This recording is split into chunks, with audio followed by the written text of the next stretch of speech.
Hello everyone, my name is Skylar Wilsoncroft. I'm the delivery specialist here at Stocker Subaru. Today I'm going to be making a video on how to schedule a service appointment and how to bring your vehicle in for service.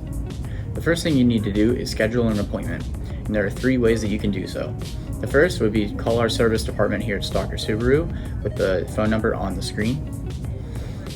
The second is you can visit our website and schedule an appointment online.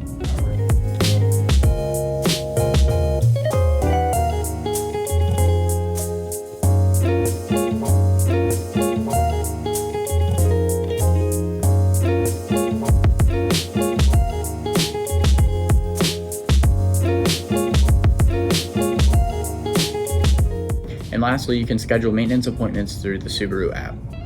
After scheduling your appointment, whenever you arrive, pull up to one of our service garage bays and look for the green arrow above the bay. Once you pull up, the door will open, then you pull your car the whole way inside.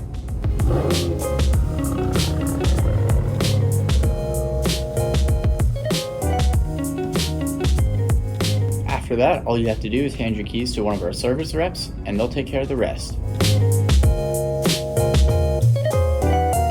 When your car is finished being serviced, we'll give you a call and you can come pick it up. If your appointment is anticipated to take longer than 2 hours, we have loaner cars available and a shuttle that can take you wherever you need to go. We hope you found this guide helpful, and you can help support by giving us a like and sharing the video. And if you're interested in buying a vehicle, come down to Stocker Subaru today.